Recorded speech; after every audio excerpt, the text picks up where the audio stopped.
মাঝে বেঁচে থাকি, হাসি কাঁদি।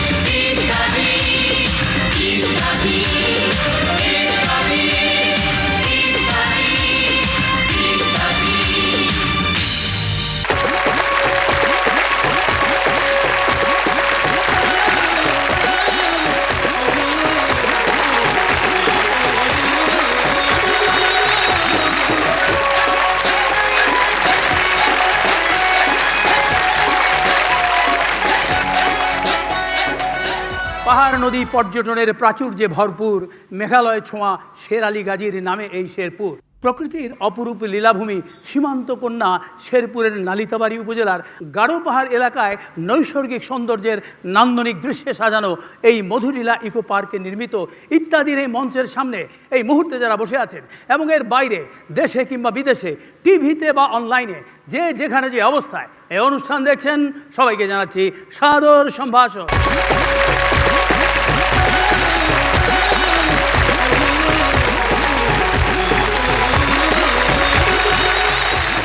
দর্শক মণ্ডলী, আমাদের এই রূপসী বাংলার ইতিহাস, ঐতিহ্য, সভ্যতা, সংস্কৃতি, আকর্ষণীয় পর্যটন স্থান ও প্রাকৃতিক সৌন্দর্যের টানে দেশের প্রান্ত থেকে প্রান্তে গিয়ে ইত্যাদি ধারণের ধারাবাহিকতায় আজ আমরা এসেছি গাঢ় পাহাড়ের পাদদেশে অবস্থিত মনোমুগ্ধকর প্রান্তিক জেলা এই শেরপুরে। শেরপুরে যেমন রয়েছে অনেক সুপ্রাচীন ও ঐতিহাসিক নিদর্শন, তেমনি এই অঞ্চলের নৃতাত্ত্বিক ও সাংস্কৃতিক গুরুত্ব অপরিসীম।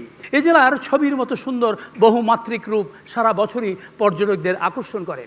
আর সেজন্যই শেরপুরের মনোলোভা শোভা ও প্রভার আকর্ষণে শেরপুর দর্শনে আসেন অসংখ্য পর্যটক। এবারে শুরুতেই রয়েছে এই শেরপুর সম্পর্কে প্রয়োজনীয় কিছু তথ্য। ভারতের মেঘালয় রাজ্যের সীমান্ত ছোঁয়া গাঢ় পাহাড়ের কোল ঘেঁষে বৈচিত্র্যময় ভূপ্রকৃতির এক বিস্তীর্ণ জনপদ শেরপুর। প্রকৃতি যেন তার রূপ ও সৌন্দর্য দুটোই উজাড় করে সাজিয়েছে শেরপুরকে। শেরপুরের ইতিহাস থেকে জানা যায়, সম্রাট আকবরের সময় এই অঞ্চলের নাম ছিল দশকাহনিয়া বাজু। সে সময় এই অঞ্চলে বিশাল ও চওড়া ব্রহ্মপুত্র নদী পার হয়ে শেরপুরে পৌঁছতে সময় লাগতো 1 প্রহর বা 3 ঘন্টারও বেশি। আর যাতায়াতের জন্য দিতে হতো তৎকালীন 10 কাউন কড়ি বা সুলতানি 10 টাকা। আর এ কারণেই তখন এই অঞ্চলের নাম ছিল দশকাহনিয়া বাজু বা বিভাগ। বাংলার নবাবী আমলে গাজী বংশের শেষ জমিদার শের আলী গাজী দশকাহনিয়া অঞ্চল দখল করে স্বাধীনভাবে রাজত্ব শুরু করেন। এই শের আলী গাজীর নাম অনুসারেই দশকাহনিয়ার নামকরণ করা হয় শেরপুর। 1984 সালের 22 ফেব্রুয়ারিতে ঘোষিত হয় শেরপুর জেলা। শেরপুরে রয়েছে অনেক ঐতিহাসিক ও প্রাচীন নিদর্শন। এর মধ্যে উল্লেখযোগ্য হচ্ছে 600 বছরের প্রাচীন ঘাগরা খানবাড়ি মসজিদ, 250 বছরের পুরনো নান্দনিক মাই সাহেবা মসজিদ, 100 বছর পূর্বে নির্মিত গড়জরিপা বারদুয়ারি মসজিদ। দর্শক মণ্ডলী, এটি হচ্ছে সেই শেরপুরের বিখ্যাত 3.5 আনি জমিদার বাড়ি। মূলত শেরপুর পরগনার 16 আনা জমিদারি 1176 বঙ্গাব্দের মর্মান্তিক দুর্ভিক্ষের পরই 9 আনি ও 7 আনি জমিদারি শরিকদের মধ্যে ভাগ হয়ে যায়। পরবর্তীতে 9 আনির নেতৃত্ব ঠিক থাকলেও 7 আনি ভেঙে বিভিন্ন ভাগে ভাগ করা হয়। তারই এক ভাগ হচ্ছে এই 3.5 আনি জমিদার বাড়ি। 19বিংশ শতাব্দীর শেষের দিকে শেরপুরের কেন্দ্রস্থলে অর্থাৎ নারায়ণপুর নামক একটি স্থানে এই বাড়িটি নির্মাণ করেছিলেন জমিদার জ্ঞানেন্দ্র মোহন চৌধুরী এবং সত্যেন্দ্র মোহন চৌধুরী, যা এখনও জমিদারি আমলের সাক্ষ্য বহন করছে। গ্রিক স্থাপত্যের অনুকরণে নির্মিত এই জমিদার বাড়িটি পর্যটকদের কাছে একটি দৃষ্টিনন্দন স্থাপত্য নিদর্শন। কিন্তু দুঃখের বিষয় হচ্ছে এই স্থাপত্য নিদর্শনটি এখনও প্রত্নতাত্ত্বিক অধিদপ্তর থেকে সংরক্ষণ করা হয়নি, যে কারণে কালের সাক্ষী এই জমিদার বাড়িটি ধ্বংসাবশেষে পরিণত হচ্ছে। এ ব্যাপারে আমরা কথা বলেছিলাম স্থানীয় একজন জ্যেষ্ঠ নাগরিকের সঙ্গে। আপনার নাম? প্রদীপ রঞ্জন দে। এর চারিদিকে আমরা যেভাবে ঝোপ জঙ্গল দেখতে পাচ্ছি, এখানে যখন পর্যটকরা আসে তারা কি খুঁজে পায় বাড়িটি? না, খুঁজে পায়। তো এ ব্যাপারে আপনার পরামর্শ কি? আমরা চাই শেরপুরবাসী এবং এলাকাবাসী জমিদার বাড়ির এই চিহ্নটুকু সরকারের প্রত্নতত্ত্ব বিভাগের অধীনে নিয়ে এটা সংস্কার করা হোক এবং সংরক্ষণ করা হোক, তাহলে এখানে পর্যটনের আগমন ঘটবে। এছাড়াও রয়েছে 1783 খ্রিস্টাব্দে নির্মিত গোপীনাথ ও অন্নপূর্ণা মন্দির, লোকনাথ মন্দির ও রঘুনাথ জিয়র মন্দির। সে সময় রাজ্যের সীমান্ত ঘেঁষা নৈসর্গিক পরিবেশে খ্রিস্টানদের জন্য নির্মিত হয় নালিতাবাড়ি বারোমারি মিশন। এছাড়া রয়েছে 1919 সালে নির্মিত জি.কে পাইলট উচ্চ বিদ্যালয়। এছাড়াও শেরপুরে রয়েছে মসজিদ, মন্দির সহ আরও অনেক প্রত্ন নিদর্শন। এ জেলার আকর্ষণীয় পর্যটন কেন্দ্রগুলোর মধ্যে অন্যতম হচ্ছে গজনী অবকাশ কেন্দ্র, মধুটিলা ইকো পার্ক, সীমান্তবর্তী পানিহাটা তারানি পাহাড়, রয়েছে ঢেউফা নদীর বুক জুড়ে সৌন্দর্যময়ী রাজার পাহাড়। শেরপুরের নালিতাবাড়িতে রয়েছে নাকুগাঁও স্থলবন্দর। এই জেলার তুলসী মেলা চাল ব্রিটিশ আমল থেকেই প্রশংসিত। শেরপুরের প্রতিটি জনগোষ্ঠীরই রয়েছে ঐতিহ্যপূর্ণ সামাজিকতা। মুক্তিযুদ্ধেও রয়েছে শেরপুরের সমৃদ্ধ ইতিহাস। 1971 সালের 7 ডিসেম্বর শেরপুর শত্রুমুক্ত হয়। কৃষি বিশ্ববিদ্যালয়ের মেধাবী ছাত্র নালিতাবাড়ির সন্তান শহীদ নাজমুল হাসান মহান মুক্তিযুদ্ধে 1971 সালের 6 জুলাই শহীদ হন। 2017 সালে তিনি স্বাধীনতা পদক লাভ করেন। তার স্মৃতি রক্ষার্থে কাটাখালী ব্রিজ এলাকায় তৈরি করা হয় এই শহীদ নাজমুল চত্বর। শেরপুরের নালিতাবাড়ি উপজেলার সোহাগপুর গ্রামে 1971 সালের 25 জুলাই পাকিস্তানি সেনাবাহিনী মাত্র 2 ঘন্টার মধ্যে 187 জন পুরুষকে নির্মমভাবে হত্যা করে। সেই হত্যাযজ্ঞের পর থেকে এই সোহাগপুর গ্রামের নাম হয় বিধবা পল্লী। এ জেলার ব্র্যান্ডিংয়ের লোগোটিতে লেখা রয়েছে পর্যটনের আনন্দে তুলসীমালার সুগন্ধে। এই জেলার বহুমাত্রিক রূপ সারা বছরই পর্যটকদের আকর্ষণ করে। শেরপুরের দর্শনীয় ও আকর্ষণীয় বিভিন্ন নিদর্শনের পর এবারে এই শেরপুরকে নিয়েই একটি পরিচিতিমূলক নৃত্যগীতের প্রদর্শন। আর এতে অংশগ্রহণ করেছেন স্থানীয় ক্ষুদ্র নৃগোষ্ঠী ও বাঙালি শিল্পীদের সমন্বয়ে শতাধিক নৃত্যশিল্পী।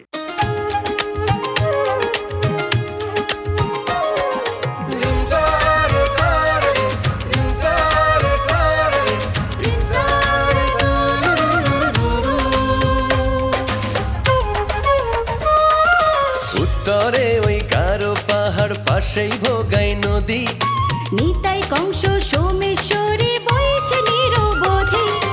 উত্তরে ওই গারো পাহাড়, পাশেই ভোগাই নদী, নিতাই কংস সোমেশ্বরী বইছে নিরবধি। রজনী আর মধু টিলা নয় তো বেশি দূর, শের আলী গাজীর নামে আমাদের শেরপুর, শের আলী গাজীর নামে আমাদের শেরপুর।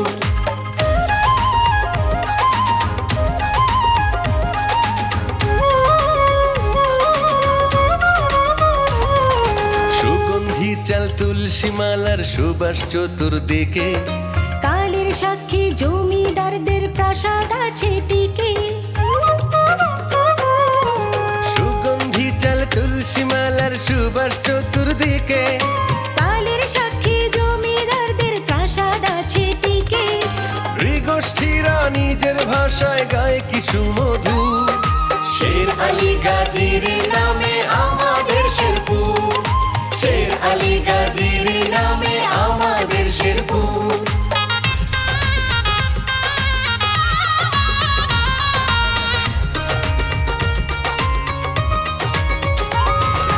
আগ্রা মসজিদ, লোকনাথ মন্দির, গির্জা, বারো মারি, নকলা আছে বেট শিমুলের বৃক্ষ সারি সারি। আগ্রা মসজিদ, লোকনাথ মন্দির, গির্জা, বারো মারি, নকলা আছে বেট শিমুলের বৃক্ষ সারি সারি। নুড়ি পাথর কাচের বালি এইখানে ভরপুর, শের আলী গাজীর নামে আমাদের শেরপুর, শের আলী গাজীর নামে আমাদের শেরপুর।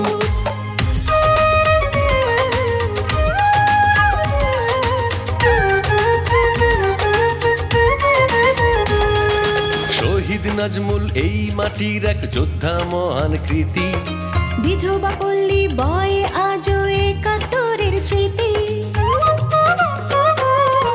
শহীদ নাজমুল এই মাটির এক যোদ্ধা মহান কৃতি, বিধবা পল্লী বয় আজও 71-এর স্মৃতি। সেই স্মৃতিটা বড়ই করুণ বেদনা বিধু, শের আলী গাজীর নামে আমাদের শেরপুর, শের আলী গাজীর নামে আমাদের শেরপুর, শের আলী গাজীর নামে আমাদের শেরপুর। শেরপুরকে নিয়ে চিত্ত দোলানো বর্ণালী নৃত্যের পর এবারে অভিনয়। তবে আজকাল ইউটিউব জয়ের লক্ষ্য নিয়ে অভিনয়ের নামে যা হয় তাতে দর্শকরা পান ভয়। কারণ এখন নাটককে পণ্য হিসেবে গণ্য করে অনেকেই অনেক স্থূল দন্য পন্থা অবলম্বন করেন, যা থেকে নাটকের নামও রক্ষা পায় না। আচ্ছা, আপনাদের দোকানের অফিসের সামনে ওই বাইরে ঠিক এইরকমই একটা সাইনবোর্ড দেখলাম, হিট নাট্যা নাম বিধান। জি, আপনি এটাকে দোকানও বলতে পারেন, আবার অফিসও বলতে পারেন। আর হিট নাট্যর নাম বিতান হচ্ছে হিট বা সফল নাটকের নাম, আর বিতান মানে তো জানেনই। আচ্ছা, সেটা না হয় বুঝলাম, কিন্তু আপনাদের কাজটা কি? আর বিতানে তো তেমন কিছু দেখতে পাচ্ছি না। অ্যাকচুয়ালি আমাদের কাজটা দেখা যায় না, এটা একটা ক্রিয়েটিভ ওয়ার্ক, অর্থাৎ সৃজনশীল কর্ম। তবে মিডিয়াতে আমরা অত্যন্ত গুরুত্বপূর্ণ কাজ করি। সেই কাজটা সম্পর্কেই জানতে চাচ্ছি। আমরা নাটকের হিট নাম বিক্রি করি। নাটক প্রচার হলো না তার আগেই হিট না করল, এটা কিভাবে বোঝা যায়? এই আপনাকে তো খুব ব্যাকডেটেড রিপোর্টার মনে হচ্ছে। এই উনি কি কয়? আরে একটা ইউটিউবের যুগ, মানুষ নাটক দেখে নাম দেখা, নাম পছন্দ হলে নাটকে ঢুকে পুরাটা দেখে, না হলে নাই। এই যুগে নাটকের গল্প কি আর্টিস্ট এটা কোনো বিষয় না, বিষয় হলো নাম, দি নেম। তা ব্যবসা কেমন হচ্ছে? ফ্যান্টাস্টিক, কারণ নামটা ছোট হলো কামটা বড়। আর আমাদের ক্রিয়েটিভ টিম সারাক্ষণ তাদের নতুন নতুন নাটকের নাম ভাবতে থাকে। আর আগে শোনেন, আমাদের স্টকে এখনো বহুত নাম আছে। আচ্ছা, গল্প ছাড়া নাম ঠিক করেন কি করে? আরে ভাই, এটা ভিউর যুগ, এখানে গল্প টল্প কিছুই লাগে না, নাম হিট তো ভিউ হিট। দেখেন না, আজকাল নাটকের সাথে গল্পের কোনো মিল নাই। আমরা কাস্টমারদের নাম শোনাই, যার যেটা পছন্দ সে সেটা নিয়ে যায়। যদি কিছু মনে না করেন, আপনাদের স্টক থেকে যদি দুই একটা নাম একটু বলতেন। আমারও বুঝতে পাইছে, আমি আপনাকে বলি আর আপনি মেরে দেন। না না, আমি কথা দিচ্ছি, একটা নাম আউট করবো না। পরীক্ষার রেজাল্টের মতো ইস্পাত কঠিন গোপন থাকবে। আচ্ছা ঠিক আছে, আপনারা বিশ্বাস করে কয়েকটা বলতেছি। হ্যাঁ, আমাদের লিস্ট থেকে দেখি। ফার্স্ট নাম হচ্ছে ঘরের বউ গোলমরিচ, সেকেন্ড হইতেছে হেতে কান্দে ফরসি ফান্দে। এবার তুমি বলো। সেই রকম স্বাদ, তুমি এত খাইসটাকে। ভালোবাসার ফুচকা, ঠ্যাঙের তলে কোলবালি, আঙ্গুর ফর মিষ্টি। সোজা আঙ্গুলের ঘি। এই তুই বেটা কে রে? তুই কেন বদমাইশ? ভালো জাম, ভালো জাম। আচ্ছা, আমি বাইরে লব। তুই একটা খাদাইস। উস্তা মারবো। আসলে এই নামের বড়াই করো না গো, নাম দিয়ে কি হয়? এখন এই কথাটা বোধহয় ঠিক নয়, এখন নাম দিয়েই হয়, আর নামের মাঝেই পাওয়া যায় এদের পরিচয়। বিকৃত রুচির নাম দিয়ে নিজেকে ধন্য মনে করলেও দর্শক তা জঘন্য হিসেবে গ্রহণ করেন। ধন্য হতে হলে অন্য গুণ লাগে, যেমন কৃষিপণ্য শেরপুরের বিখ্যাত তুলসীমালা সুগন্ধি চাল, যা দেশের সীমানা ছাড়িয়ে বিদেশেও সুনাম অর্জন করেছে। ব্রিটিশ আমল থেকেই প্রশংসিত শেরপুর জেলার অন্যতম ঐতিহ্য তুলসীমালা সুগন্ধি চাল। 2023 সালের 12 জুন তুলসীমালা চাল শেরপুর জেলার ভৌগোলিক নির্দেশক বা জিআই পণ্যের মর্যাদা পেয়েছে। এই চাল দেখতে যেমন ছোট ও মিহি, তেমনি রয়েছে সুগন্ধ। পোলাও ও বিরিয়ানি তৈরিতে তুলসীমালার জুড়ি নেই। তাছাড়া এ চালের পিঠা, পায়েস, খই, মুড়ি, ভাতের সুঘ্রাণ ও স্বাদ অসাধারণ। অতিথি আপ্যায়নে তুলসীমালা বেশি ব্যবহৃত হয়। সাধারণত আমন মৌসুমে এই তুলসীমালা ধানের আবাদ করা হয় এবং কাটা হয় অগ্রহায়ণের মাঝামাঝি থেকে পৌষের শুরু পর্যন্ত। এই ধানের আয়ুষ্কাল হচ্ছে 125 থেকে 140 দিন। শেরপুর জেলার বিভিন্ন উপজেলায় প্রায় 10,000 হেক্টর জমিতে এই ধানের আবাদ করা হয়। আমরা এসেছি শেরপুরের শ্রীবর্দী উপজেলার ইন্দিলপুর গ্রামে, কথা বলবো একজন চাষি ভাইয়ের সঙ্গে। আচ্ছা ভাই, একটু কথা বলতে চাই। আপনার নামটা? আবুল কাশেম। আবুল কাশেম। আচ্ছা, আপনারা কি এই ধানগুলো কিসের ধান লাগাচ্ছেন? তুলসীমালা। আপনি কতটুকু জমিতে এই তুলসীমালা লাগাবেন? 1 একর। 1 একরে কতটুকু ধান পান? 1 একরে আমরা ধান পাই আপনার 30 মণ। 30 মণ ধান পান। 1 কেজি চালের দাম কত পড়ে? প্রায় 100 টাকা। অন্যান্য ধানের চেয়ে কি ফলন বেশি না কম? এটা মনে করেন যে আমরা যে স্বাভাবিক ধান ভাত খাওয়ার যে ধানটা লাগাই, এর চাইতে একটু মোটামুটি ফলন কম, কিন্তু এটার দাম বেশি। অনেক ধন্যবাদ আপনাকে। প্রতি বছর প্রায় 20 থেকে 30 হাজার টন চাল রাজধানী ঢাকা সহ দেশের বিভিন্ন জেলা ও বিদেশেও রপ্তানি করা হয়। এবার আমরা শেরপুরের নালিতাবাড়ী উপজেলার একজন ধান গবেষকের সঙ্গে আপনাদের পরিচয় করিয়ে দেব। পর্দায় যাকে দেখতে পাচ্ছেন তার নাম হচ্ছে সেন্টু হাজং। দীর্ঘ 17 বছর ধরে সীমান্তবর্তী এই গ্রামে বসে তিনি ধান নিয়ে গবেষণা করছেন। ধানের নতুন ধরন বের করাই তার ধ্যান জ্ঞান। বাড়িতে এবং ক্ষেতের আশেপাশে দেখা যায় গবেষণার জন্য ধান লাগানো টব। দিনের বেশিরভাগ সময় কাটান ধান খেতে, ক্ষেত পরিচর্যায় কিংবা গবেষণার কাজে। কখনো ব্যস্ত দেখা যায় পরাগায়নের কাজে। বিভিন্ন ধরনের ধান রাখা প্যাকেটে লেখা ধানের জাত, উচ্চতা, সময় ও ধরন। এখানে রয়েছে 23 ধরনের ধান। দর্শক মণ্ডলী, কথা বলছি নয়াবিল ইউনিয়নের চাটকিয়া গ্রাম থেকে। এটি সীমান্ত ঘেঁষা একটি গ্রাম।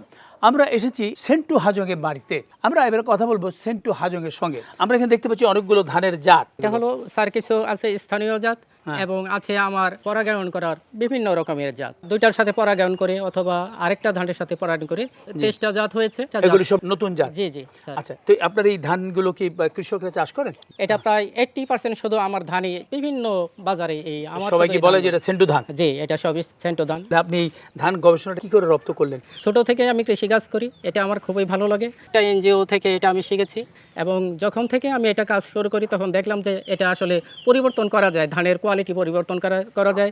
তো এখন আমরা খেতে গেলে কি দেখতে পাবো, কি করছেন? এখন বীজতলা দেখতে পারবেন আর এই সারি করে বীজ বোনা হয়েছে এটা দেখতে পারবেন। চলেন আমরা দেখে আসি একটু। তাহলে এগুলি আপনার বীজতলা? জি, এগুলো হলো বীজতলা। এখানেও দেখতে জি পাচ্ছি। স্যার, এখানেও বীজতলা আছে। এখানে অনেকগুলো আছে দেখি। হ্যাঁ, অনেকগুলো। আচ্ছা, এখানে যে ছোট ছোট প্লট করা আর কি, যে এগুলা যখন চারা একটু বড় হবে তখন এটা স্যার বালতি আছে, টব আছে, এখানে রোপণ করব, সেটা ব্রিডিং এর জন্য মানে পরাগায়ন করার জন্য। এখানে যারা পরীক্ষা নিরীক্ষা করেছেন তারা কি বলেছেন? ওনারা বলছেন, যারা বিজ্ঞানী আছেন, কৃষি অফিসার আছেন, ওনারা বলছেন যে না, এটা আপনারই ধান। বীজ বোর্ডে আপনি যদি আবেদন করেন তাহলে হয়তো বা এটা স্বীকৃতি পেতে পারেন। তো আপনি আবেদন করছেন না কেন? স্যার এটা আমি তো স্যার ওইরকম লেখাপড়া জানি না, ওই কারণে আবেদন করা হয়। আপনার এই ধান উদ্ভাবন যদি যথাযথ হয়ে থাকে তাহলে আমরা মনে করি আপনার স্বীকৃতি পাওয়া উচিত। আমরা চাই আপনার এই ধান গবেষণার সঠিক মূল্যায়ন হোক, আপনিও স্বীকৃতি পান। অনেক ধন্যবাদ আপনাকে। আপনাকে অনেক অনেক ধন্যবাদ। নানান ধরনের ধান যেমন আছে তেমনি নানান খাদ্য রয়েছে। আমাদের জীবনের বিশেষ একটি প্রয়োজন এই খাদ্য। গৃহ খাদ্য ছাড়াও অনেকে বিভিন্ন হোটেল রেস্টুরেন্টে যান, বিভিন্ন ধরনের খাদ্য খান। কেউ আবার ইউটিউবের ভিউর জন্য খাদ্যের মান সম্পর্কে জ্ঞান দান করে হারান নিজের মান। ভিউয়ার্স, আমি এখন খেতে বসেছি এমন একটা হোটেলে যেখানে আপনারাও খেয়েছেন, হজম হোটেল। তবে আমি খাইনি, আজকে খাবো এবং জানাবো আপনাদেরকে কেমন এই হোটেলের খাবারের স্বাদ ও গন্ধ। এই যে ভাই, আপনি বুঝিয়ে দেন যে কোনটা কোন খাবার এবং কত দাম। এটা চিকেন ফ্রাই, দাম 500 টাকা। এটা বিফ কারি, দাম 300 টাকা। এই টুকরা কিসের? এটা চিকেন কষা, দাম 350 টাকা। এটা কিসের স্যুপ? এটা কাচকি মাছের স্পেশাল স্যুপ।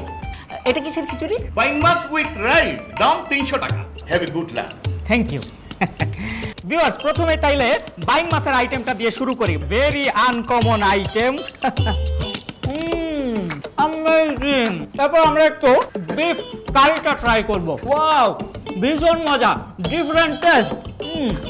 নাও কাচকি মাছের smash soup. Guys, I am very excited. I think you will like it. এক চামচে মুখ ভরে নাই, আরেক চামচ খাই। Very fresh and tasty. রাখেন আপনার টেস্টি এন্ড ফ্রেশ, আরেক চামচ পরে খায়।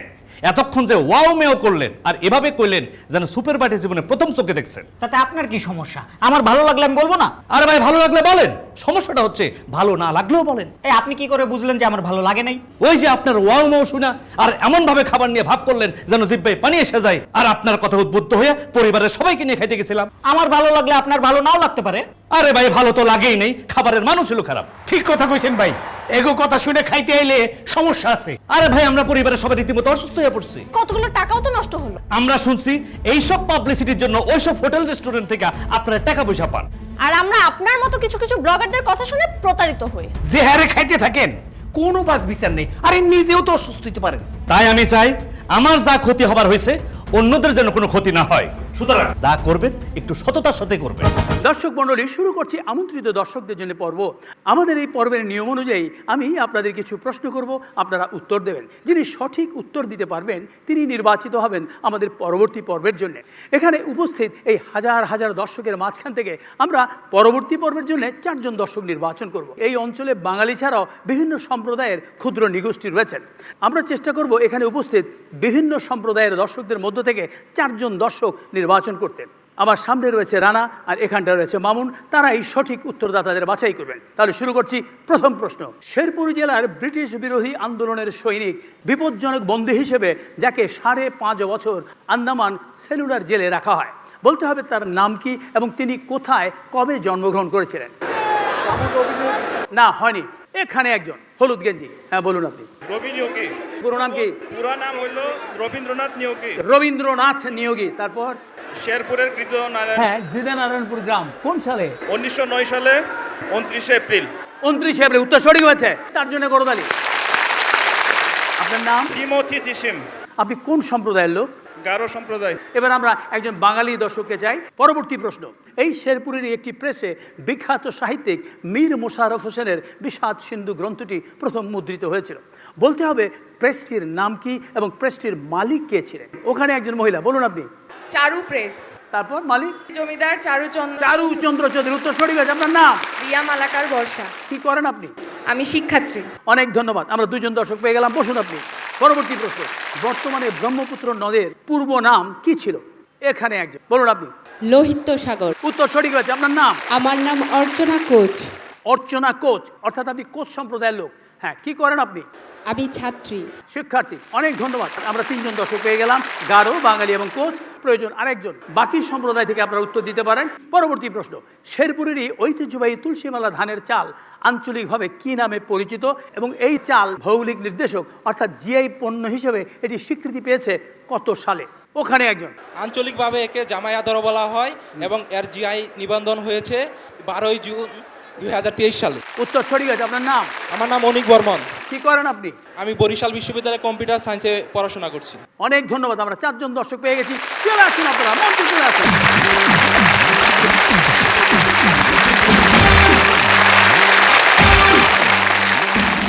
আমরা 4 জন নির্বাচিত দর্শক পেয়ে গেলাম। এবারে তাদের নিয়ে আমরা শুরু করব দ্বিতীয় পর্ব। তবে এই পর্বে আমরা বৃহত্তর ময়মনসিংহের একজন জনপ্রিয় সঙ্গীত শিল্পীকে আমন্ত্রণ জানিয়েছি, আর তিনি হচ্ছেন হাজং সম্প্রদায়ের, আসছেন অনিমেষ রায়। তার জন্য বলবেন।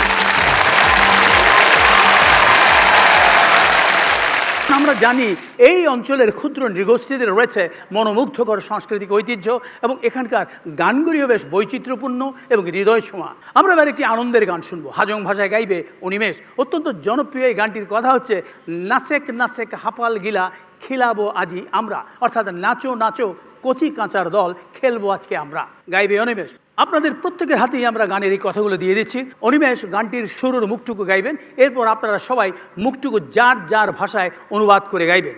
এবারে মনোযোগ দিয়ে অনিমেষের কণ্ঠে গানটি শুনুন, কারণ এরপরেই আপনাদের গাইতে হবে। তাহলে আমরা শুরু করছি। অনিমেষ শুরু করুন। আমার কচি কাচার দল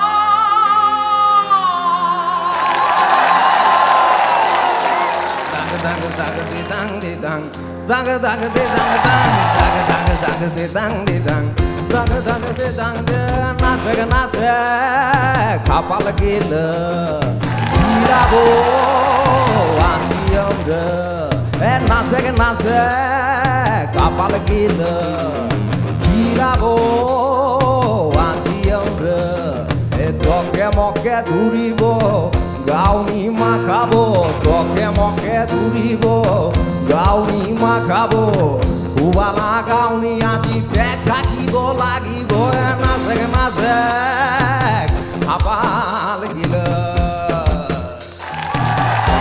ধন্যবাদ অনিমেষ। এবার আপনারা 4 জন এই অনুবাদ করা গানটি নাসেক নাসেক গানের সুরে গাইবেন। প্রথমে গাইবেন আপনি, অর্চনা কোচ। গাইবেন শুরুর অংশটুকু কোচ ভাষায়।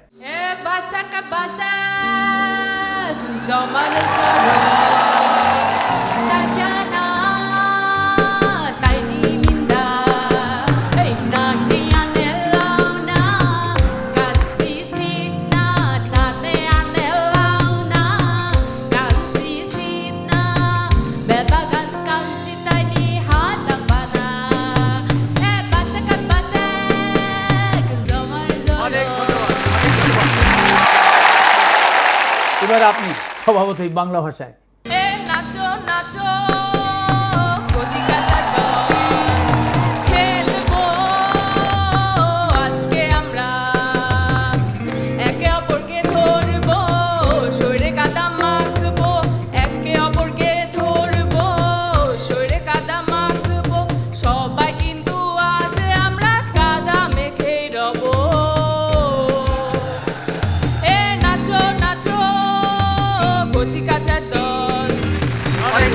চমৎকার।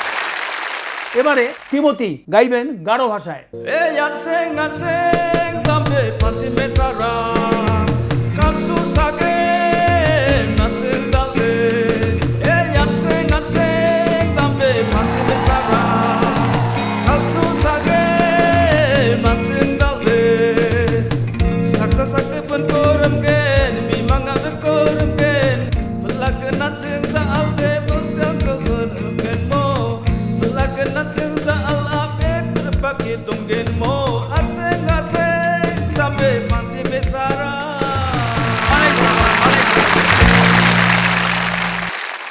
এবার আপনি।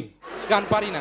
তিনি অপারগতা প্রকাশ করেছেন, তিনি গান পারেন না। অসুবিধা নেই, আমরা তিনজনে গান শুনলাম। তবে এখানেই শেষ নয়, সমতলের বাঙালি এবং পাহাড়ি নৃতাত্ত্বিক জনগোষ্ঠীর মিলন মেলা হচ্ছে এই শেরপুর। শান্তিপূর্ণ সহাবস্থান এখানকার সম্প্রীতিকে করেছে ঐশ্বর্যমণ্ডিত।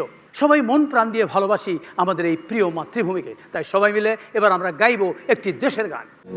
সূর্যোদয়ে তুমি, সূর্যাস্তেও তুমি, ও আমার বাংলাদেশ প্রিয় জন্মভূমি, ও আমার বাংলাদেশ প্রিয় জন্মভূমি। আবার সূর্যোদয়ে তুমি, সূর্যাস্তেও তুমি, ও আমার বাংলাদেশ প্রিয় জন্মভূমি, ও আমার বাংলাদেশ প্রিয় জন্মভূমি। এবারে ফলাফল, আপনারা কেউ সঙ্গীত শিল্পী না হলেও তাৎক্ষণিকভাবে চমৎকার গেয়েছেন। আমি একটু অনিমেষের সাহায্য নেব। অনিমেষ, আপনি বলুন এই তিনজনের মধ্যে সবচেয়ে ভালো গেয়েছে কে? অনিমেষ বলল দর্শকদের প্রতিক্রিয়া দেখে বোঝা যায় কে ভালো করেছে। হ্যাঁ, আমার তাই মনে হচ্ছে আজকে এদের মধ্যে সবচেয়ে ভালো গেয়েছে অর্চনা কোচ। অর্চনাই আজকে আমাদের এই পর্বের কম্পিউটার বিজয়ী, তার জন্য করতালি। আর বাকি যারা আছেন তাদের কারোই নিরাশ হওয়ার কিছু নেই, আপনাদের সবার জন্য রয়েছে পুরস্কার। আমাদের কাছে মহামূল্যবান পুরস্কার বই রয়েছে, কেয়ার গিফট সামগ্রী এবং রয়েছে পরিবেশ বন্ধু গাছ। সবগুলো পুরস্কারই দেওয়া হচ্ছে কেয়া কসমেটিক্স লিমিটেডের সৌজন্যে। এই পর্বে অংশগ্রহণ করার জন্য আপনাদের সবাইকে ধন্যবাদ। ধন্যবাদ অনিমেষ রায়, ধন্যবাদ যারা যন্ত্র বাজিয়েছেন তাদেরও, আপনাদের সবাইকে ধন্যবাদ।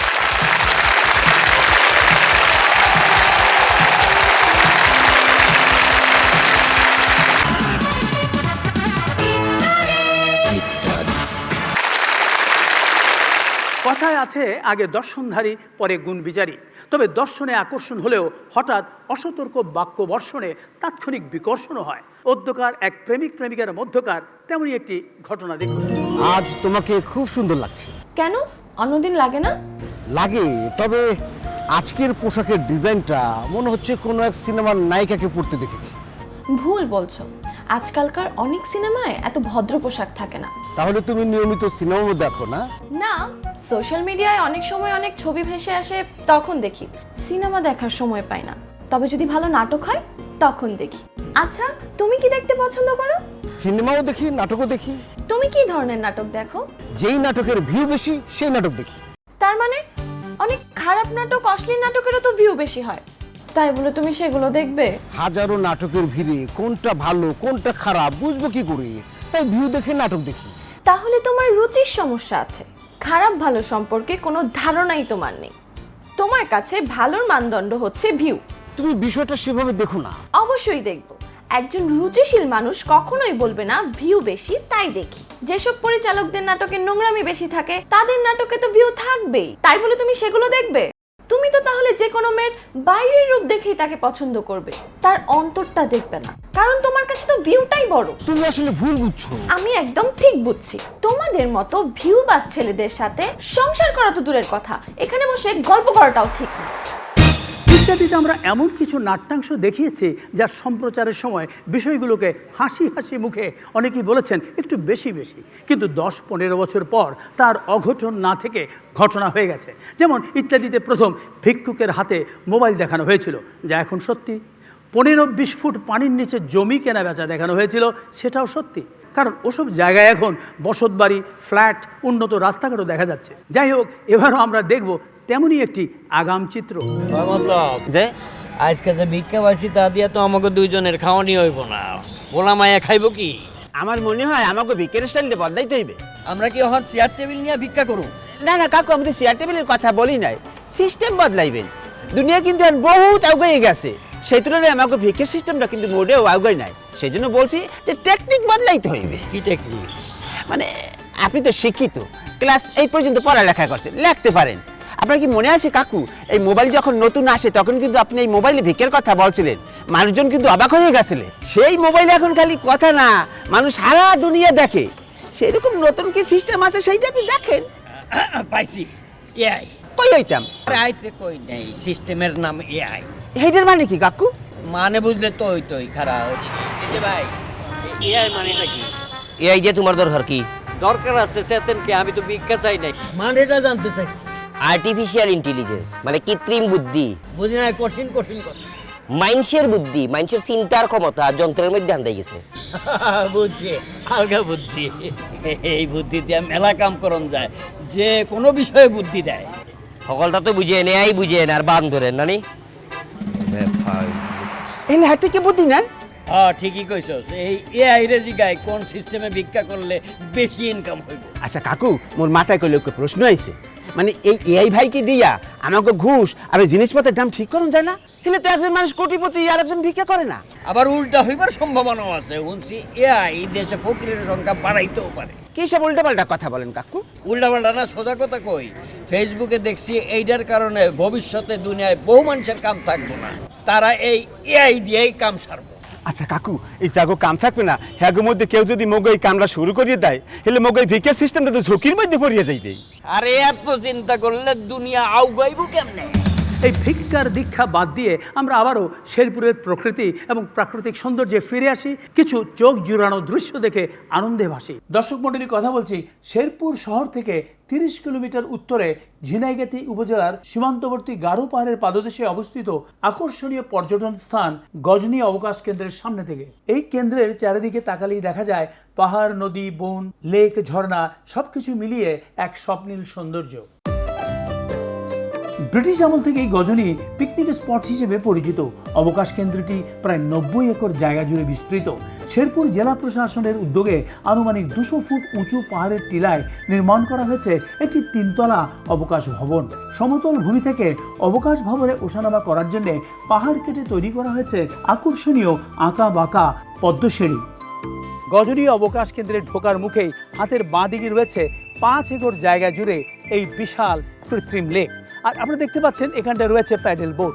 পর্যটকরা এখানে এলে এই লেক জুড়ে তারা ঘুরে বেড়ান এই বোটে করে। এবং এখানে একটি জল রিসোর্ট রয়েছে যেখানে অবকাশ যাপন করেন অনেকে।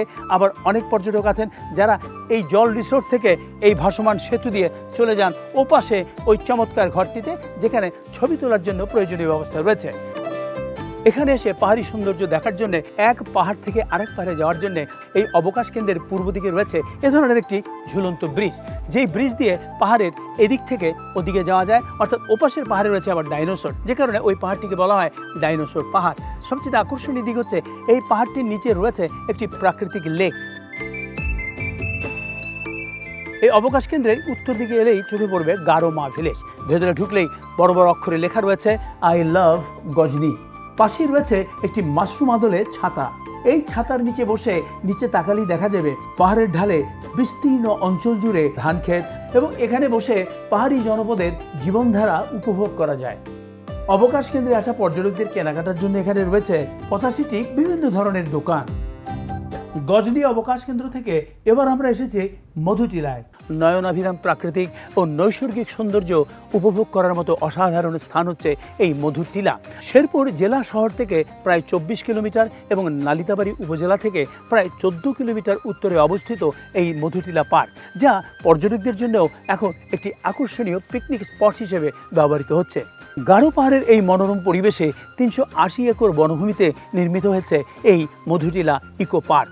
মধুটিলা ইকো পার্কের এই স্থানটির নাম হচ্ছে স্টার ব্রিজ বা গোল চত্বর। ভ্রমণ পিপাসুরা এখানে এলে এই ব্রিজের অর্থাৎ এই গোল চত্বরের দুপাশেই দেখতে পান বনভূমিতে সবুজের সমারোহ। মধুটিলা ইকো পার্কে বিরল প্রজাতির বৃক্ষের বনায়নের পাশাপাশি রয়েছে 20 একরের অধিক ঔষধি বৃক্ষের বনায়ন। এছাড়াও রয়েছে পর্যবেক্ষণ টাওয়ার, রেস্ট হাউস এবং লেকে ঘুরে বেড়ানোর জন্য রয়েছে প্যাডেল বোট। আমি এখন যে স্থানে দাঁড়িয়ে আছি এটি হচ্ছে মধুটিলা, এবং এই টিলার নাম অনুসারেই এই স্থানটির নাম হয়েছে মধুটিলা। প্রায় 224টি সিঁড়ি ডিঙিয়ে এই টিলায় উঠতে হয়। এই স্থানটিতে উঠে চারিদিকে তাকালেই দেখা যায় পাহাড় আর সবুজের সমারোহ।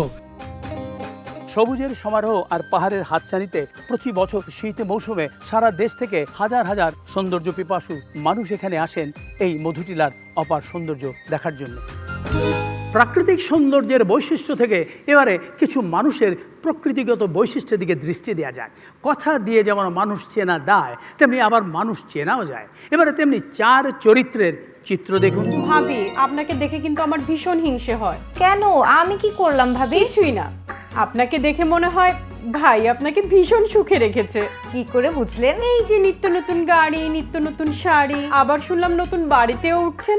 ভাই মনে হয় আপনার কোনো চাহিদাই অপূর্ণ রাখেন না। তা ভাবি, আমার খুব জানতে ইচ্ছে করছে ভাই কি কাজ করেন? ব্যবসা। ওর কাজ হচ্ছে ধরে রেখে আবার ছেড়ে দেয়া। তা ভাবি, ভাই কাকে ধরে আর কাকে ছাড়ে? কাউকে না, উনি ধরেন নিত্য প্রয়োজনীয় জিনিস। এই যেমন চাল, ডাল, আলু, পেঁয়াজ, তেল এসব আর কি ধরেন, মানে স্টক করেন। উনি কি মুদির দোকানদার?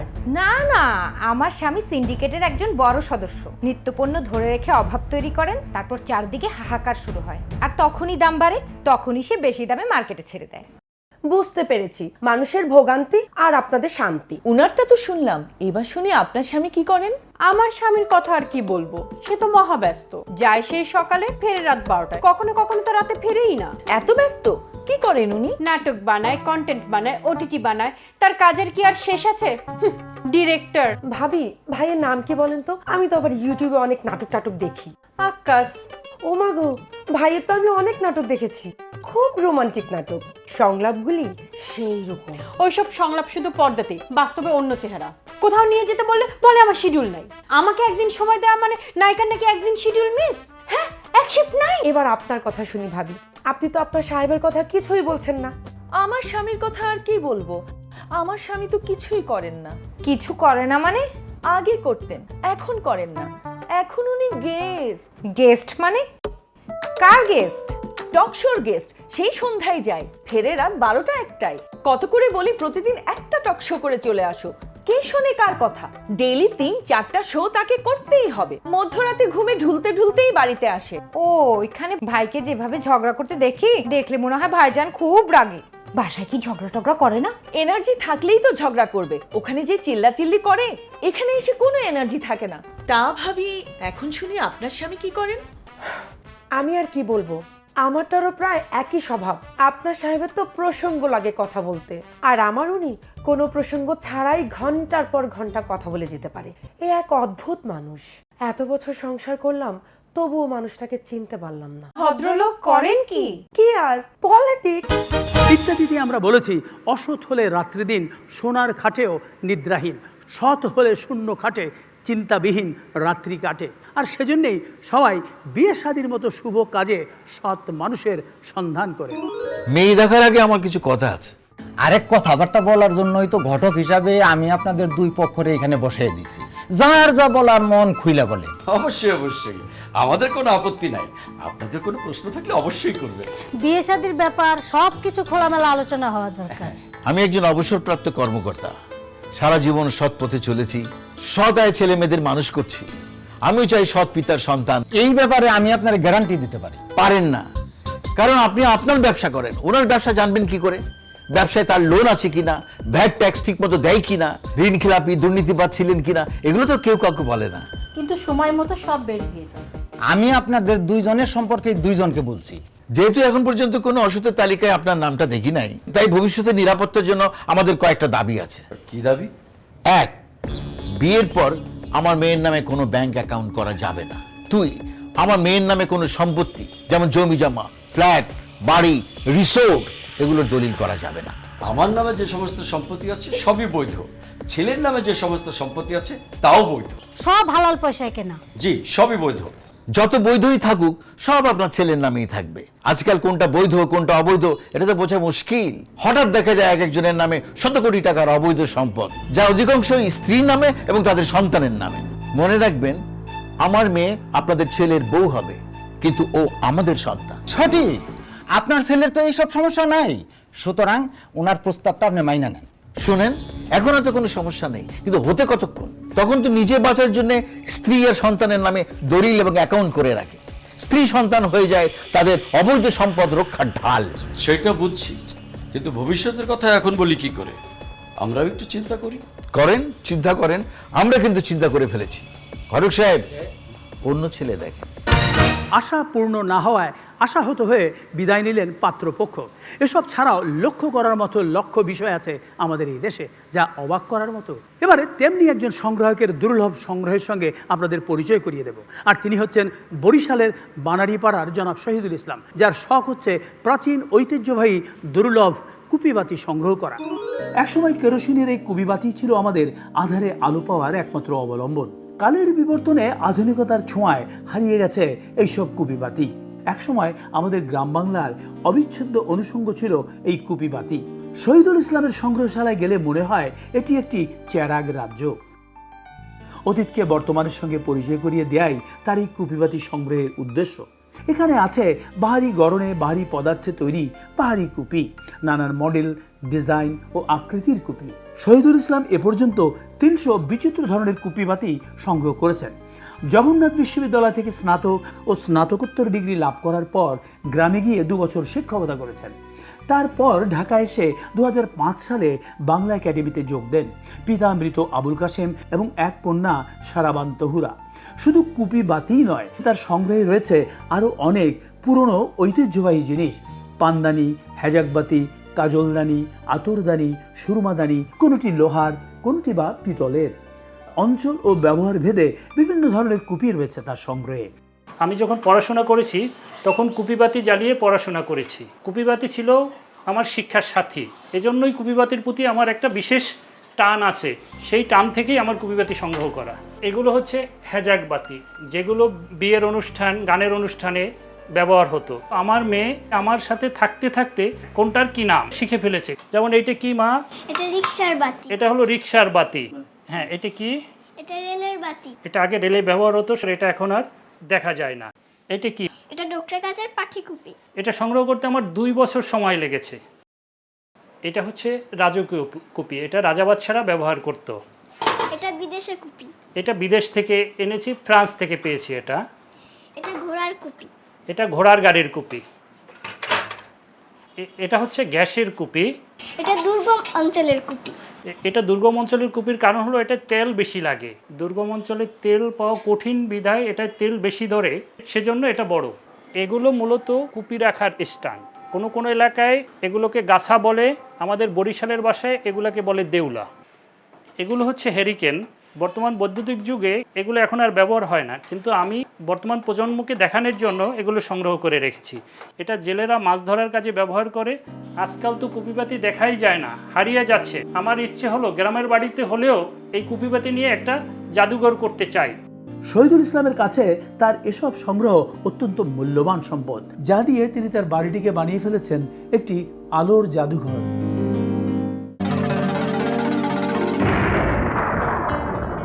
কুড়িগ্রামের উলিপুর উপজেলার তবকপুর ইউনিয়ন থেকে সোলাইমান হাওলাদার লিখেছেন, 2023 সালের 29 জুলাই তারিখে প্রচারিত ইত্যাদির মুন্সিগঞ্জ পর্বে দেখেছি দর্শক পর্বে 2 জন দর্শকের পুরস্কার হিসেবে পাওয়া গাছ একজন বাড়ির আঙিনায়, আরেকজন বাগানে রোপণ করেছিলেন। 2003 ও 2004 সালে লাগানো সেই চারা গাছ গত 20 থেকে 21 বছরে পূর্ণ বৃক্ষে পরিণত হয়েছে। দর্শকরা বললেন, এই দীর্ঘ সময়ে প্রতিনিয়তই গাছ দুটির পরিচর্যা করেছেন। প্রতি বছরই বৃক্ষরোপণ সপ্তাহে সরকারি বেসরকারি পর্যায়ে প্রচুর গাছ লাগানো হয়, কিন্তু রক্ষণাবেক্ষণ ও পরিচর্যার অভাবে বেশিরভাগ চারাই বৃক্ষ হতে পারে না, অকালেই ঝরে যায়। অথচ সঠিক পরিচর্যা করা হলে এসব গাছও ইত্যাদির দেয়া গাছের মতো বৃক্ষে পরিণত হতো। বাংলাদেশও হয়ে উঠত সবুজ বাংলাদেশ। এ ব্যাপারে পরিবেশ বন্ধু ইত্যাদির দৃষ্টি আকর্ষণ করছি। একটি কথা আছে, বই বাড়ায় জ্ঞান, গাছ বাঁচায় প্রাণ। আবার গাছেরও প্রাণ আছে, তাই গাছ লাগালেই হবে না, সঠিক পরিচর্যার মাধ্যমে সেই গাছ বাঁচানোর দায়িত্ব নিতে হবে। আশা করি এ ব্যাপারে সংশ্লিষ্ট সবাই আরও বেশি দায়িত্বশীল হবেন। ইত্যাদির কাছে চিঠি লেখার ঠিকানা পরিচালক ইত্যাদি, জিপিও বক্স নম্বর 2674, জিপিও ঢাকা 1000। ইমেল করতে পারেন ইত্যাদি 2674@gmail.com এই ঠিকানায়। এছাড়াও ইউটিউবে ইত্যাদি দেখতে পারেন ফাগুন অডিও ভিশন চ্যানেলে। ধন্যবাদ।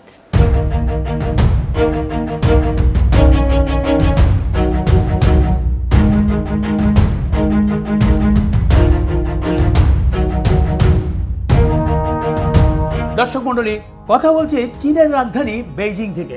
আমি এখন দাঁড়িয়ে আছি বেইজিং এর সবচাইতে উঁচু ভবন চায়না টাওয়ারের সামনে। বেইজিং এর নাগরিকরা বেইজিংকে বলেন পেইচিং। পেইচিং অর্থ উত্তরের রাজধানী। ইয়াংস নদী দিয়ে গোটা চীনকে উত্তর ও দক্ষিণ 2 ভাগে ভাগ করা হয়েছে। এই উত্তর দিকের রাজধানী হচ্ছে বেইজিং, যা পুরো চীন দেশের রাজধানী। পৃথিবীতে বেজিং এর মতো খুব কম জায়গায় রয়েছে যেখানে এত বেশি ঐতিহাসিক নিদর্শন রয়েছে।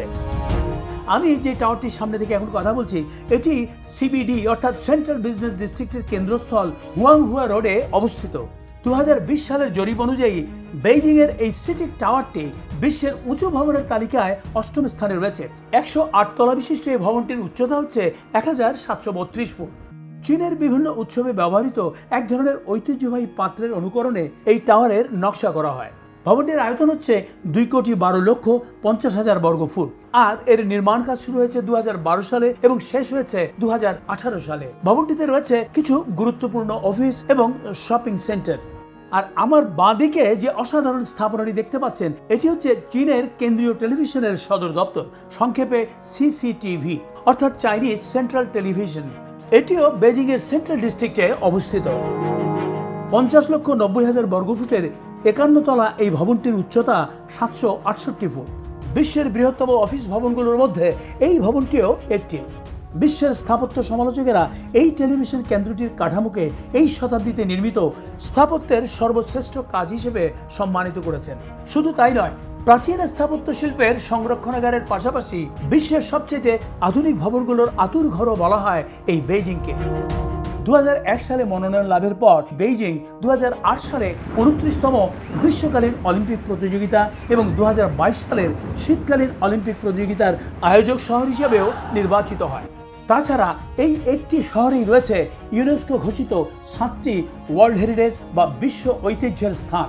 এগুলোর মধ্যে হচ্ছে চীনের প্রাচীর অর্থাৎ গ্রেট ওয়াল অফ চায়না, নিষিদ্ধ শহর বা ফরবিডেন সিটি, সামার প্যালেস, স্বর্গ মন্দির সহ আরও নানান ঐতিহাসিক নিদর্শন। স্বাভাবিকভাবেই বিশ্বের অন্যতম জনবহুল শহর এই বেইজিং সারা পৃথিবীর পর্যটকদের জন্য অত্যন্ত আকর্ষণীয় একটি শহর।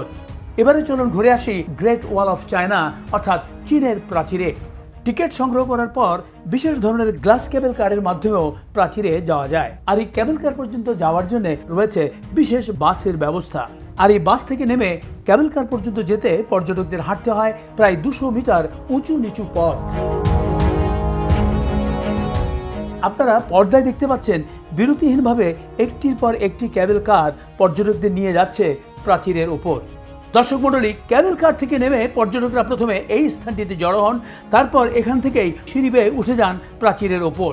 আমরা দূরে দেখতে পাচ্ছি হাজার হাজার পর্যটক সিঁড়ি বেয়ে এক পাহাড় থেকে আরেক পাহাড়ে নির্মিত প্রাচীরের উপর ঘুরে বেড়াচ্ছেন।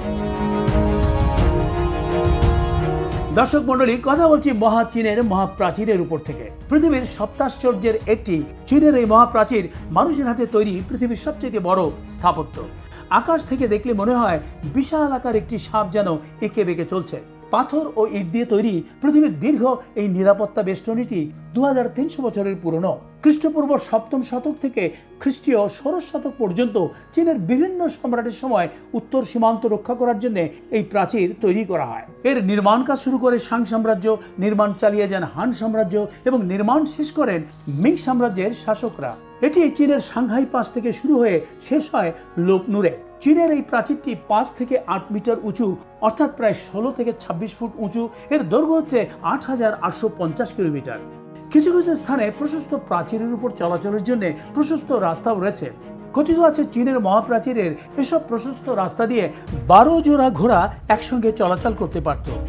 খ্রিস্টপূর্ব 2008 সালের দিকে বিশাল এই স্থাপনার মূল অংশের নির্মাণ কাজ হয়েছিল কিং সাম্রাজ্যের সময়। এই মহাপ্রাচীর নির্মাণের স্বর্ণযুগ হচ্ছে মিং সাম্রাজ্যের আমলে অর্থাৎ খ্রিস্টপূর্ব 1368 থেকে 1644 পর্যন্ত। চীন সাম্রাজ্যকে আক্রমণের হাত থেকে রক্ষার জন্য প্রথমে 20,000 কিলোমিটারের এই প্রাচীরের নকশা করা হয়। প্রাচীরটি চীনের 15টি প্রদেশ, কেন্দ্রীয় সরকারের 97টি প্রশাসনিক অঞ্চল এবং 407টি ছোট ছোট শহরের মধ্য দিয়ে ঘুরেছে। চীনের প্রথম সম্রাট কিং শি হুয়াং এটি প্রথম ব্যবহার করা শুরু করেছিলেন। সে সময় মঙ্গোলিয়ার যাযাবর দস্যু এবং বহির্শত্রুর আক্রমণ থেকে নিজের সাম্রাজ্যকে রক্ষার জন্য এই প্রাচীরটিকে আরো দীর্ঘ করেছেন। চীনের মহাপ্রাচীরটিতে রয়েছে পর্যবেক্ষণ চৌকি, যা অস্ত্র সংরক্ষণ, সেনাবাহিনীর আবাসন এবং আগুনের সংকেত প্রদানের কাজে ব্যবহৃত হতো। 1987 সালে চীনের এই মহাপ্রাচীর ইউনেস্কো বিশ্ব ঐতিহ্যের মর্যাদা লাভ করে। প্রতি বছর গড়ে প্রায় 10 মিলিয়ন অর্থাৎ 1 কোটি পর্যটক এই চীনের মহাপ্রাচীর দেখতে আসেন।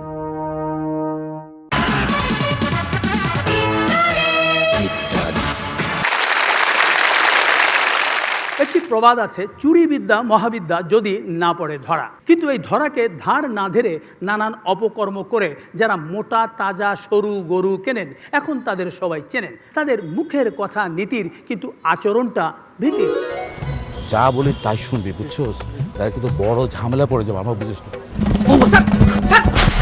আপনি এমনি দুধ দিলেন কেন? মানুষ স্যারিছে তো। আর দেখো ছাগল, আরে ছাগলের জায়গায় ছাগল আছে, আপনার জায়গায় আপনি। এই তোর ছাগল সম্পর্কে কোনো ধারণা আছে?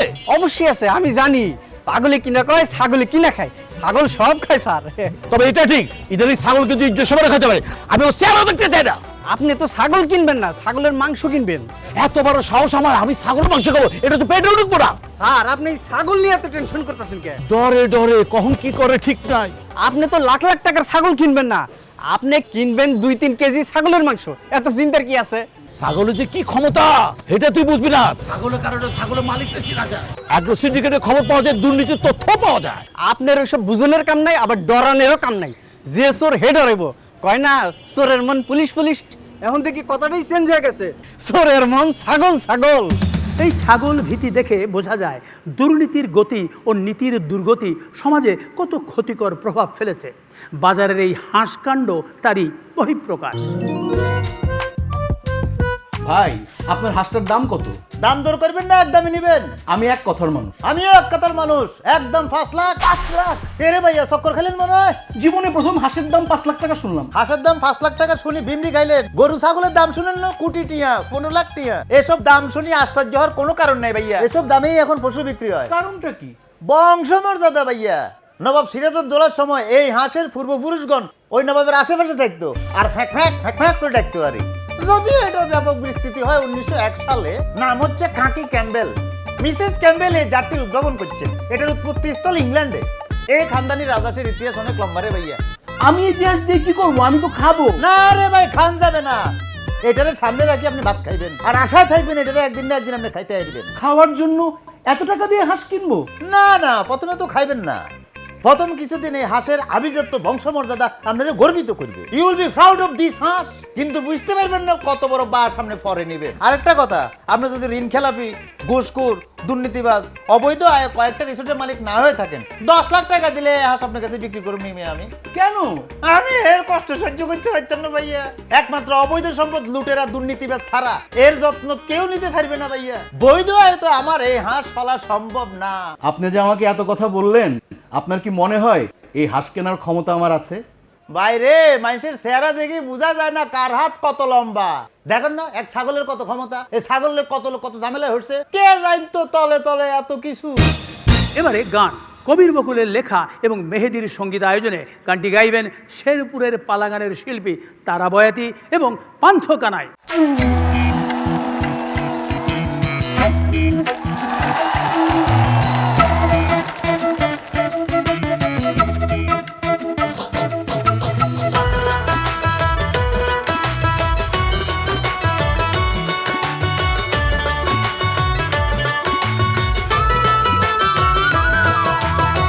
হাতের রেখায় তুমি নাই, চোখের দেখায় তুমি নাই। হাতের রেখায় তুমি নাই, চোখের দেখায় তুমি নাই। অন্তরে বাহিরেও তুমি নাই। আমি কোনখানে গেলে বলো এই তোমারে পাই।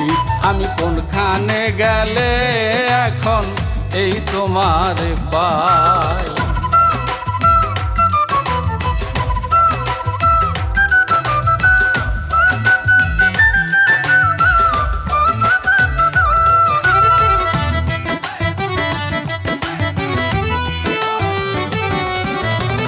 দিলের মধ্যে কত রঙ ভাবলে তোমায় আগে, এখন শুধুই উল্টা হয় রে, আউলা ঝাউলা লাগে। দিলের মধ্যে কত রঙ্গ ভাবলে তোমার আগে, এখন শুধুই উল্টা হয় রে, আউলা ঝাউলা লাগে। ভাবের মধ্যে তুমি নাই, লাভের মধ্যে তুমি নাই। ভাবের মধ্যে তুমি নাই, লাভের মধ্যে তুমি নাই।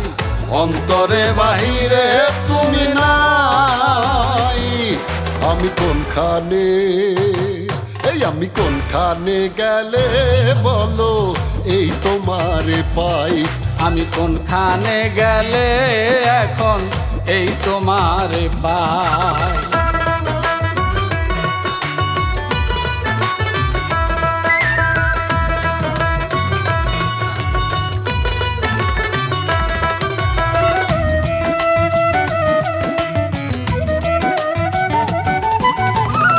অস্থির হইতাম দেখার লাগি স্বস্তি তোমায় পাইলে, চোখের আড়াল হইয়া দেখি আগুন গেলা যাইলে।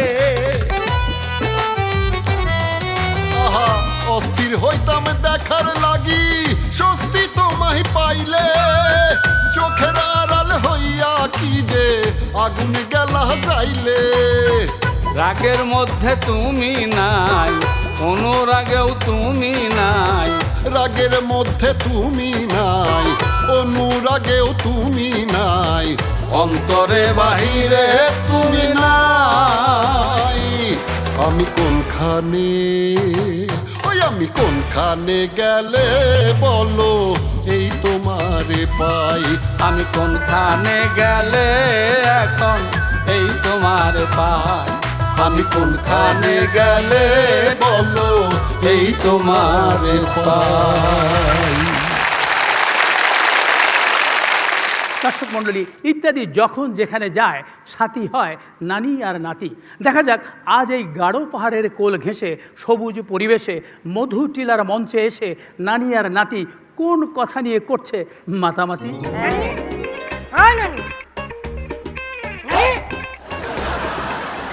ওই ঠাউসরা মোবাইলে কথা কইতেছি। দোস্ত শোন, তাহলে তুই টাইমলি চলে আসিস। হ্যাঁ রাখি। এখন কি কবি ক? কইতাছি, কিন্তু ইদানিং তুমি মোবাইল ফোন লইয়া যেই ব্যস্ত থাকো, আমার সন্দেহ লাগতেছে তুমি নাকি আবার টিকটক শিল্পী হয়ে গেলে। আমি মোবাইল নিয়ে ব্যস্ত থাকি রে? এইটা আসলে তোমার দোষ না। আজকাল বেশিরভাগ মানুষই মোবাইল নিয়ে ব্যস্ত থাকে। আগে মানুষে কইতো ঘুমাইলে শরীরটা রেস্ট পায়, আর এখন মানুষে কয় ঘুমাইলে মোবাইলটা রেস্ট পায়। আইছে এখন লেকচার শুরু করছে। আমি কথা কইলে কও লেকচার, আসল লেকচার কি জিনিস এইটাই তো শুনো নাই। চাইলে তো কইবা তুই এত কথা কম কষকে, আরো কথা কইতে পারস না। এখন কি কইবা সেটা কও। আচ্ছা শোন, আমি ফোনে আমার জন্মদিনের দাওয়াত দিতে আসছিলাম।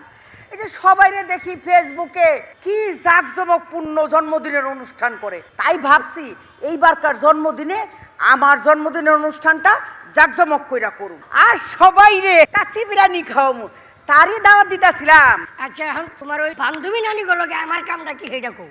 ওই আমার তো মেলা বান্ধবী, আমি তো চিন্তা করতেছি আমাকে এইটুক বাড়ির মধ্যে আমার এত বান্ধবী কিভাবে দাওয়াত দিয়া খাওয়ামু।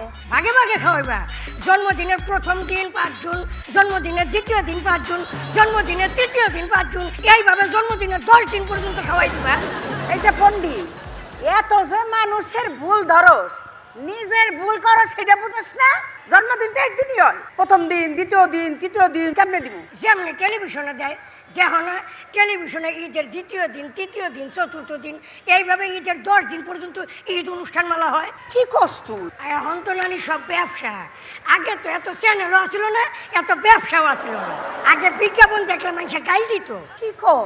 আশ্চর্য হইও না, ভাগ্য ভালো যে ঈদের প্রথম মাস, দ্বিতীয় মাস, তৃতীয় মাস কয় না। এইগুলির একটা দাঁত ভাঙ্গা জবাব দেওয়া উচিত। হ্যাঁ গর, জবাব দিতে গিয়া তোমার দাঁত ভাঙ্গা লাভটা কি?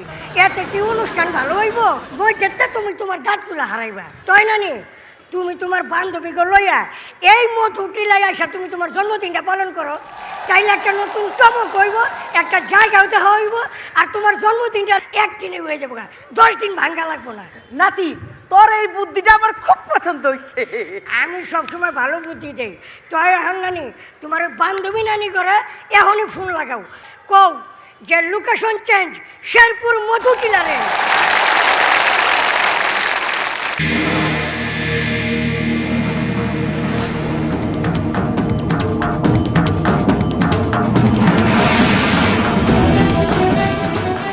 দর্শক মণ্ডলী, শেরপুরের সীমান্ত ঘেঁষা নালিতাবাড়ি, ঝিনাইগাতি ও শ্রীবর্দী উপজেলার গাঢ় পাহাড় বেষ্টিত এলাকাগুলোতে হাতির তাণ্ডব লেগেই আছে। এতে মানুষ ও হাতি উভয়েরই জীবন দুর্বিষহ হয়ে উঠছে। দর্শক মণ্ডলী, আমি এখন দাঁড়িয়ে আছি গজনী অবকাশ কেন্দ্রের কাছেই একটি বনভূমির সামনে। এই পথ দিয়েও বন্য হাতির দল লোকালয়ে আসে। আমার পেছনে দেখতে পাচ্ছেন ঘন বনাঞ্চল। এসব পাহাড়ি বনভূমিতে ঘুরে বেড়ায় এই বন্য হাতিরা। আর কখনো কখনো দিনে দুপুরেই দল বেঁধে নেমে আসে এ ধরনের বিভিন্ন পথ দিয়ে। রুখে দাঁড়ায় মানুষ, শুরু হয় হাতির সঙ্গে মানুষের যুদ্ধ। ফলে কখনো প্রাণ যায় মানুষের, কখনো বা প্রাণ যায় হাতির। খাদ্যের প্রয়োজনে প্রায় লোকালয়ের বসতবাড়িতে নেমে আসে বন্য হাতির দল। প্রায় ঘণ্টাব্যাপী তাণ্ডব চালিয়ে পাহাড়ে ফিরে যায় এই বন্য হাতিরা। আর এই সময় হাতি এসব এলাকার বিভিন্ন পরিবারের ফসলি জমি, গাছপালা, বাড়িঘর, আসবাবপত্র ভেঙে চুরমার করে। ধান চাল খেয়ে ছড়িয়ে ছিটিয়ে নষ্ট করে যায়। আমি এখন কথা বলছি ছোট গজনী থেকে। এই যে বাড়িটি দেখতে পাচ্ছেন, এটি হচ্ছে এদিক থেকে ছোট গজনীর শেষ বাড়ি। এরপরে আর কোনো বাড়ি নেই, সামনেই রয়েছে ভারতীয় সীমান্ত। আপনার নামটা একটু বলবেন? সুচিত্রা। সুচিত্রা, আপনি তো এই বাড়ির মালিক, আপনি এখানেই থাকেন। তো এখান দিয়ে প্রায় হাতি আসে নাকি? হাতি আসে, ঘর ভাঙ্গি অত্যাচার, ঘর ভাঙ্গি ভাঙ্গি। কতদিন পর পর আসে এই হাতি? এই কাঁঠালের সময় বা ধান আবাদের সময় তো একবারে 2 দিন 1 দিন পর পর। এই কাঁঠালের ফলের সময় আছে তো অনেক ওদের খাদ্য। ও, কাঁঠাল খেয়ে রাখো। আর মানুষ তাদের ফসল ও ঘরবাড়ি রক্ষার জন্যই দল বেঁধে বিভিন্নভাবে তাদের তাড়াতে চেষ্টা করে। আমরা আমাদের ক্যামেরায় তেমনই একটি দৃশ্য ধারণ করেছি। দর্শক মণ্ডলী, আপনারা দেখতে পাচ্ছেন এলাকায় হাতির দেখা পাওয়া গেছে। সে কারণে তারা হাতিকে তাড়াতে চেষ্টা করছে। হাতি উচ্চ শব্দ কিংবা আগুন দেখলে ভয় পায়। সে কারণেই বন বিভাগের ইআরটি টিম অর্থাৎ এলিফ্যান্ট রেসপন্স টিম এবং এলাকার জনগণ সবাই মিলে হাতিকে তাড়াবার জন্য চেষ্টা করছে, যাতে হাতি নিরাপদে জঙ্গলে আবার ফিরে যেতে পারে। গারো পাহাড়ের পাকা সড়কের পাশে হাতি পারাপারের পথ লেখা এইসব সাইনবোর্ড দেখে অনেকেই হয়তো অবাক হবেন। এই রাস্তা দিয়েই অধিকাংশ সময় আমন ও বড় মৌসুমে বন্য হাতির দল লোকালয়ে প্রবেশ করে। পাহাড়ে খাদ্যের সংকট, এই কারণেই মূলত হাতিগুলো সমতল ভূমিতে নেমে আসে, ফসলের খেতে হানা দেয় এবং বাড়ি ঘরে তাণ্ডব চালায়, বাড়ি ঘর নষ্ট করে। জানা গেছে হাতির দল আগে আসতো সন্ধ্যায়, এখন কোনো নিয়ম নেই। যখন ইচ্ছে তখনই চলে আসে লোকালয়ে। আর মানুষ ও বন্যপ্রাণীর দ্বন্দ্ব শুরু হয় তখনই। এ থেকে উত্তরণের উপায় কি জানতে চাই আমরা কথা বলেছিলাম প্রধান বন সংরক্ষণ কর্মকর্তা জনাব আমির হোসেন চৌধুরীর সঙ্গে। সারা দেশে হাতি মানুষের দ্বন্দ্ব নিরসনের জন্য বন বিভাগ কাজ করে যাচ্ছে। ঠিক তেমনি শেরপুর ময়মনসিংহ অঞ্চলেও হাতি মানুষের যে দ্বন্দ্ব আছে সেটি নিরসন করার জন্য আমরা প্রথম যে কাজটি করেছি, সেখানে 23টি এলিফ্যান্ট রেসপন্স টিম ইআরটি গঠন করেছিলাম। এখন সেইটি যেহেতু দ্বন্দ্বটি একটি বৃদ্ধি পেয়েছে, আমরা সেইখানে বাড়িয়ে 29টি এলিফ্যান্ট রেসপন্স টিম গঠন করেছি। তাদের মাধ্যমেই কিন্তু সচেতনতামূলক কার্যক্রমগুলো শেরপুর অঞ্চলে চলছে। হাতি দ্বারা কোনো মানুষ যদি মৃত্যুবরণ করে হাতির কারণে, তাহলে সেখানে 3 লক্ষ টাকা ক্ষতিপূরণ দেওয়া হচ্ছে এবং যদি ফসল ক্ষতিগ্রস্ত হয় তাহলে সর্বোচ্চ 50,000 টাকা করে ক্ষতিপূরণ দেওয়া হচ্ছে। সারা বিশ্বে যে একটি প্রচলিত পদ্ধতি আছে হাতি মানুষের দ্বন্দ্ব নিরসনের জন্য, সেটি হচ্ছে সোলার ফেন্সিং এস্টাবলিশমেন্ট। আমরা শেরপুর অঞ্চলেও 15 কিলোমিটার সোলার ফেন্সিং করেছি এবং সেই সাথে সাথে বায়োলজিক্যাল ইনগ্রিডিয়েন্ট দিয়ে আমরা বায়োফেন্সিংও 10 কিলোমিটার করে দিয়েছি। এবং সেই সাথে আরেকটি পরিকল্পনা আমাদের আছে, যাতে শেরপুর অঞ্চলে একটি হাতির জন্য অভয়াশ্রম তৈরি করা যায়। ময়মনসিংহের বন বিভাগে 2010 থেকে এই পর্যন্ত হাতি দ্বারা ক্ষতিগ্রস্ত হয়েছেন 32 জন, 45 জন মানুষের মৃত্যু হয়েছে এবং প্রাণ হারিয়েছে 36টি হাতি। হাতির আক্রমণে যাদের মৃত্যু হয়েছে তাদের পরিবারে নেমে এসেছে অবর্ণনীয় দুঃখ কষ্ট। এবার আমরা তেমনই একটি পরিবারের করুণ চিত্র আপনাদের সামনে তুলে ধরব। শেরপুরের ঝিনাইগাতি উপজেলার কাংসা ইউনিয়নের গুরুচরণ দুধনই গ্রামের দিনমজুর নূর ইসলাম। গত 29 জানুয়ারি গারো পাহাড় এলাকায় গরু চড়াতে গিয়ে বন্য হাতির পায়ে পিষ্ট হয়ে তিনি মারা যান। নুরুল ইসলামের বয়স 65 বছর। মূলত দিনমজুরি করেই সংসার চলত তার। স্ত্রী রশিদা বেগম সহ পরিবারের সদস্য সংখ্যা 8 জন। সহায় সম্বল বলতে কিছুই নেই। বন বিভাগের একখণ্ড জমিতে ছোট্ট একটি ঘর নির্মাণ করে বসবাস করতেন নূর ইসলাম। পরিবারের একমাত্র উপার্জনক্ষম ব্যক্তি নূর ইসলামের মৃত্যুর পর থেকে পরিবারটি পড়ে যায় চরম বিপাকে। দর্শক মণ্ডলী, আমরা এসেছি গুরুচরণ দুধনই গ্রামে নূর ইসলামের বাড়িতে। আমরা কথা বলবো তার পরিবারের সদস্যদের সঙ্গে। আপনার নামটা বলবেন? রশিদা। আপনি তো নূর ইসলাম সাহেবের স্ত্রী। আপনার কি মনে আছে সেদিন কি ঘটেছিল? কি হয়েছিল সেদিন? ওই যে আসতে কালে মারছে। স্যার, আমার সমস্যা আমার বলতে পারবো না। আপনি তার মেয়ে, বলেন, আপনি বলেন। আবার ডেলি সকালবেলা 8টার সময় মাছের প্রজেক্টে যায়। হাতি যে মারছে আমরা এটা জানি না, বেলা গেছে গা, আব্বা আর আসে না। আমরা খোঁজাখুঁজি করি, আব্বা রাত হইতাছে, আব্বা আসে না। বাজার করার নাকবো, চাল নাই ডাল নাই, আমরা খামু কি? পরে আমরা অনেক মানুষ 70 জন হব লাইট নিয়ে পাহাড়ে যাইয়ে খোঁজাখুঁজি করি নিয়ে আইছি। থেতলা করে ফেলাইছে। শুধু মাথাতে?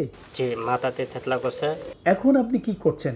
আমরা যে মারি টারি কাটি মানুষের বাড়ির কাম কাজ করি। তা দিয়ে কি সংসার চলে? সংসারে চলে না, মনে করেন সকালবেলা খাইলে দুপুরে আর খাওয়া যায় না। আপনারা তো ছেলে, আপনারা দুজন কি করেন? আমরা কাজকর্ম করি, মানুষের দিনমজুরি করেন। দিনমজুরি। আপনারা দুজন মিলে একটা ব্যবসা করতে পারেন না? সমস্যা কি? আমাদের ওরকম সামর্থ্য নাই, পুঁজি নেই। কিরকম পুঁজি হলে একটা ব্যবসা করা যায় যাতে আপনারা সচ্ছল ভাবে মোটামুটি চলতে পারেন? মোটামুটি একটা দোকান পাট দিল 3-4 লাখ টাকা লাগবে। আমরা জানি বন্য প্রাণী হাতির আঘাতে ক্ষতিগ্রস্ত হলে সেই পরিবারকে 3 লক্ষ টাকার একটা অনুদান দেওয়া হয় বন বিভাগ থেকে। আপনারা তো সেটা পাননি? না স্যার, আমরা পাইনি। আমরা বন বিভাগের সংশ্লিষ্ট কর্তৃপক্ষের সঙ্গে কথা বলেছি, তারা আমাদের অনুরোধে অত্যন্ত দ্রুততার সঙ্গে আপনাদের এই চেকটির ব্যবস্থা করেছেন। শুধু তাই নয়, বন বিভাগের বিভাগীয় কর্মকর্তা যিনি আছেন জনাব আব্দুল ওয়াদুদ, তিনি নিজেই আপনাদের বাড়িতে এসেছেন চেকটি দেওয়ার জন্য। আমরা তাকে আমন্ত্রণ জানাচ্ছি, আপনি আসুন। তিনি আপনাদের এই 3 লক্ষ টাকার চেকটি দিয়ে দিচ্ছেন। শুধু এই টাকাই নয়, আমরা ইত্যাদি অনুষ্ঠানের মাধ্যমে কেয়ার কসমেটিক্সের পক্ষ থেকে আপনাদেরকে এই 2 লক্ষ টাকার চেকটিও প্রদান করছি। এখন এই দুটো মিলে 5 লক্ষ টাকা হলো। আমরা আশা করছি এই টাকাটি এই সময়ে আপনাদের অনেক উপকারে লাগবে। আপনি কিছু বলবেন?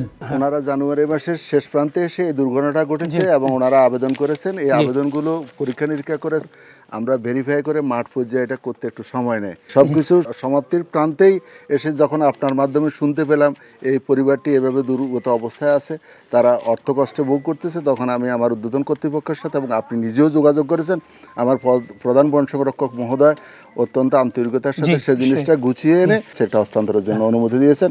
আপনি একটা উদ্যোগ গ্রহণ করেছেন, তার জন্য বন বিভাগের পক্ষ থেকে অশেষ কৃতজ্ঞতা ও ধন্যবাদ। আপনাদেরও অনেক অনেক ধন্যবাদ। দর্শক মণ্ডলী, হাতি ও মানুষের মধ্যে এই দ্বন্দ্ব একই সঙ্গে বন্যপ্রাণী সংরক্ষণ এবং মানবিক ইস্যুও বটে। পাহাড়ি এলাকার দরিদ্র মানুষের আয় বৃদ্ধির পাশাপাশি আবাসস্থল যেমন প্রয়োজন, তেমনি হাতিরও প্রয়োজনীয় খাবার ও আবাসস্থল প্রয়োজন। যথাযথ কর্তৃপক্ষের কার্যকরী হস্তক্ষেপে বন্ধ হোক হাতি ও মানুষের এই দ্বন্দ্ব। নূর ইসলামের মতো আর যেন কাউকে প্রাণ হারাতে না হয়। দর্শক মণ্ডলী, স্মরণকালের ভয়াবহ বন্যায় দেশের দক্ষিণ পূর্বাঞ্চলের বৃহত্তর অংশ ভয়ানকভাবে বিপর্যস্ত। বন্যায় সর্বস্ব খুইয়ে অবর্ণনীয় কষ্টে দিনাতিপাত করছেন এসব এলাকার অসংখ্য মানুষ। এই মুহূর্তে তাদের প্রয়োজন বন্যা পরবর্তী পুনর্বাসন। আমাদের প্রত্যাশা দেশের বিত্তবান ও সামর্থ্যবান মানুষেরা এই দুর্গত মানুষের পুনর্বাসনে এগিয়ে আসবেন।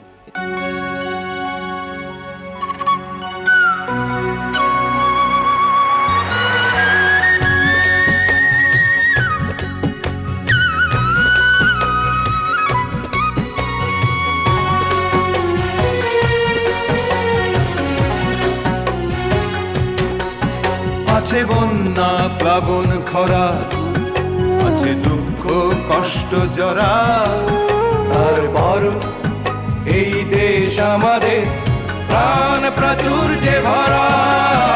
আছে বন্যা প্লাবন খরা, আছে দুঃখ কষ্ট জরা, তারপর এই দেশ আমাদের প্রাণ প্রাচুর্যে ভরা।